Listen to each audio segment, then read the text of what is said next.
मेरी पहचान सिर्फ इतनी है कि I am born in India. Bharat मेरी पहचान है, भारत मेरा सम्मान है, भारत मेरा अभिमान है। आप मुझसे सब कुछ छीन सकते हो, मेरा तन, मेरा लहू, हर कुछ, मुझसे मेरी पहचान भारतीय होने की नहीं छीन सकते। और वही मेरी आइडेंटिटी है। मैं भारतीय हूं, इस पर बहुत गर्व है और इससे ऊपर कोई गर्व मुझे चाहिए भी नहीं। मैं भारत मां का बेटा हूं पहले, उसके बाद एक मां ने मुझे जन्म दिया है इस भारत स्थल, भारत भूमि पर। उसी के लिए कुछ लिखा था ये कि काश मेरी जिंदगी में सरहद की कोई शाम आए, जब कुछ हो तो बॉर्डर पर हो।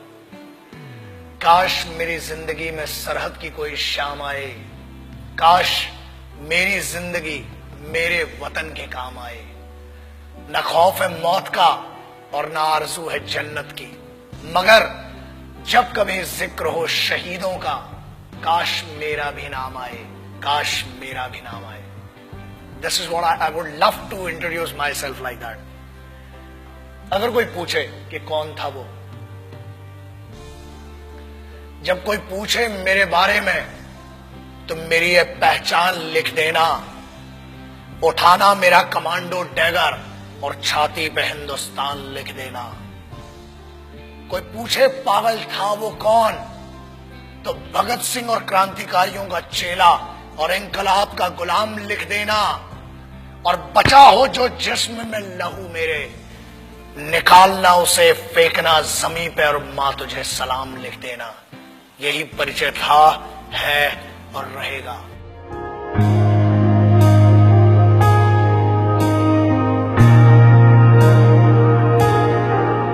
आजकल बहुत एक मुद्दा चल रहा है, देशभक्ति।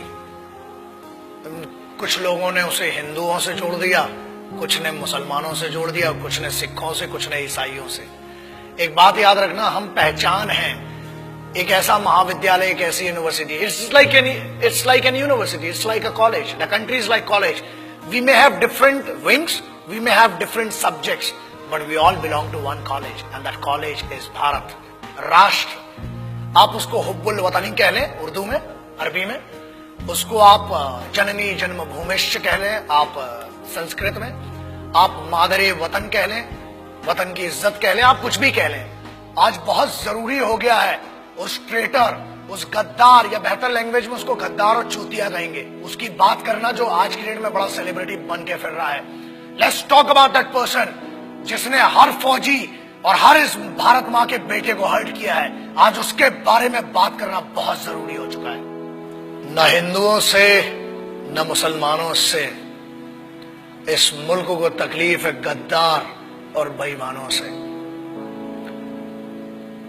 जिन्हें हम हार समझ बैठे थे गला अपना सजाने को, वही अब नाग बन बैठे हम ही को काट खाने को।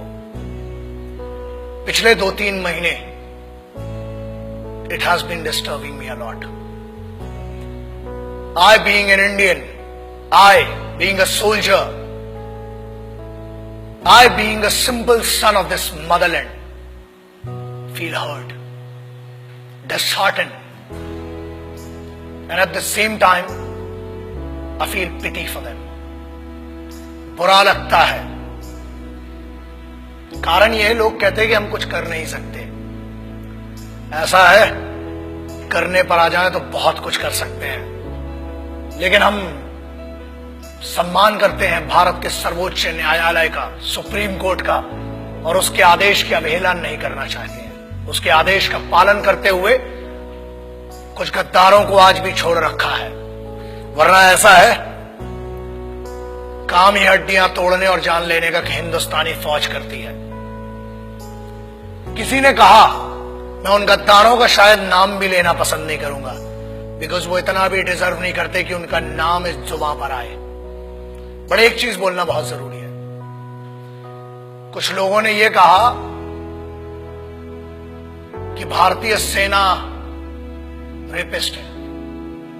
अगर घरों में बैठे हो ना, और अगर तुम्हारी बहनें और तुम्हारी माएं घर से निकल के जा रही हैं, तो सिर्फ ये हिंदुस्तानी फौज है जिसकी दम पे तुमने भाई होने का, बाप होने का फर्ज नहीं निभाया होगा, मगर this the only Indian armed forces which maintain that dignity of a soldier and maintains that brotherhood.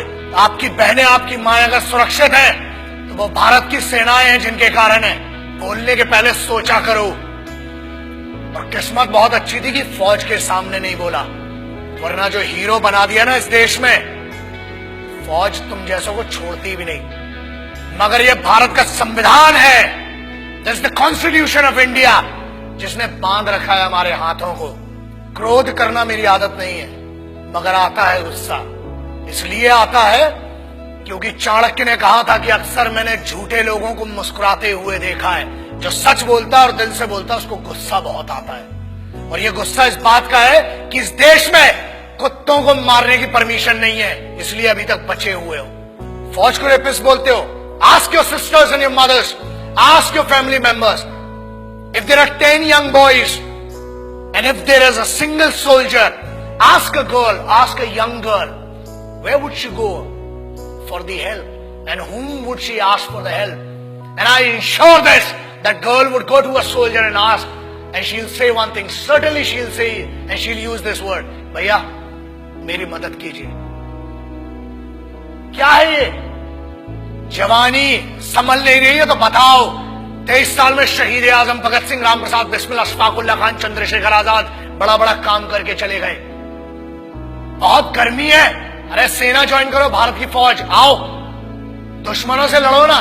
घर के अंदर क्यों दुश्मनी का माहौल बनाते हो? एक बात कही गई जिसपे बड़ा दर्द हुआ कि अफजल, अरे वो गद्दार टेररिस्ट, उसके लिए बोलते हो, उसको हीरो बना दिया तुमने, वरना कोई जानता भी नहीं था। ऐसे बहुत आए गद्दार, बहुतों को फांसी लगाई। उसको कहा गया कि अफजल हम शर्मिंदा हैं, तेरे कातिल जिंदा हैं। I feel ashamed for these guys. तेरे कातिल मतलब क्या है? What do they want to say? तेरे कातिल कौन हुए? भारत का संविधान, सर्वोच्च न्यायालय ने उसको फांसी सुनाई है। हर हक दिया इस बात का कि पहले आपकी पिटीशन दायर हो, आपके ऊपर पूरा मुकदमा चलाया गया। अरे समस्या ये, हम तो आतंकवादियों को भी क्या बोलूं, भाषा फिसल जाएगी तो बहुतों के परखच्चे उड़ जाएंगे। आप कहते हो कि तेरे कातिल, चलो, it means you are blaming the constitution of India. Bharat के अगेंस्ट में कहने की न हमने तुम्हें छूट दी है और न आजादी। आजाद हुए हो तो भी इस फौज के कारण और उन क्रांतिकारियों के कारण जिनने अपना लहू बहाया है इस मिट्टी के लिए, तब बना है भारत का संविधान। You can not insult, you can insult me as an individual, you can insult one person, मतलब जो पीठा, जो न्यायाधीश थे, जो वो लोग थे जिनने फांसी की सजा सुनाई, आप उनको कह रहे हैं कि वो कातिल थे। अरे धिक्कार है आपके ज्ञान पर। I feel ashamed for it. पहले आप अपने फैक्ट्स क्लियर करें। अरे जेएनयू के एक लौंडे ने ये कह दिया तो उसको हीरो बना दिया, एंड नो वंडर्स अगली बार मेंबर ऑफ पार्लियामेंट बन के बैठेगा तुम्हारी छाती के ऊपर। हीरो बनाने वाले तुम हो।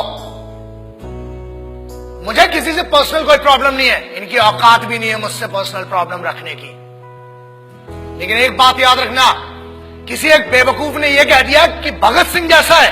अबे शर्म करो and clear your facts before you compare that guy with revolutionaries.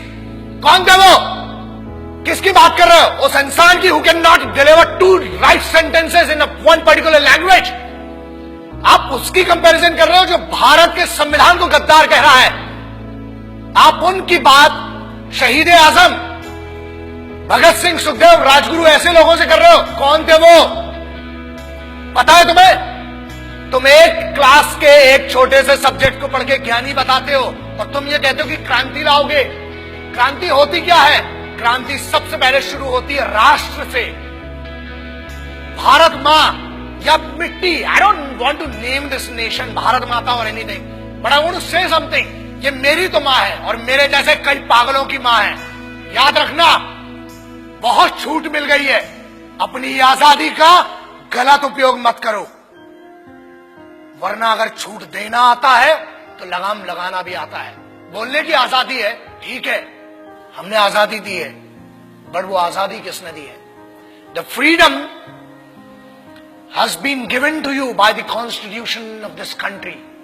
The honourable supreme court has some guidelines. The honorable constitution of this country has some guideline and we must respect that. आज आप एक बंदे को जिसको जमानत पर छोड़ा गया है उसको हीरो बना दिया. मेरा उस बच्चे से और मेरा उस लड़के से कोई पर्सनल प्रॉब्लम नहीं है, मगर याद रखना इस देश का हर दुश्मन मेरा दुश्मन है. इस भारत माता, इस मिट्टी के ऊपर कोई भी बात करेगा, that guy, that person has to face me and the soldiers of this country. आप कैसे भारतीय सेना को रेपिस्ट कह सकते हो? शर्म करो सेंटेंस के ऊपर. अगर आज भी बच्चियां सुरक्षित हैं, if the Indian youth, if everybody, whoever is doing whatever they want to do, if this freedom has been given to them, it is just because of one thing, that Indian Army, Navy and Air Force, the Indian Armed Forces are fighting for you day and night.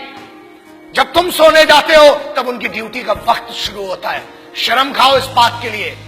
और याद रखना, भारत को तोड़ने की कोशिश मत करो. न हिंदुओं से न मुसलमानों से इस मुल्क को तकलीफ थी, है कुछ गद्दारों से और कुछ बेईमानों से. And I am telling you on behalf of every Indian. यार आप क्या बात करते हो? मैं इस देश के यूथ का सबसे बड़ा फैन हूं और मैं कहता हूं, मैं इनका फैन हूं, भारतीय युवाओं का. The Indian youth, I am your biggest fan.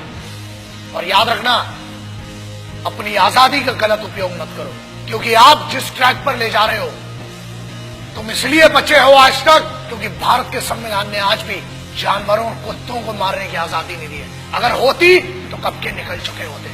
और आज भी इंतजार कर रहे हैं कि तेरा निर्णय सर्वोच्च न्यायालय करेगी. और अगर नहीं किया, keep my words and take my words. ये चेहरा याद रखना. हम बोलते कम है, घसीटते और मारते ज्यादा है. जय हिंद, वंदे मातरम, इनकलाब जिंदाबाद, भारत माता की जय. याद रखना.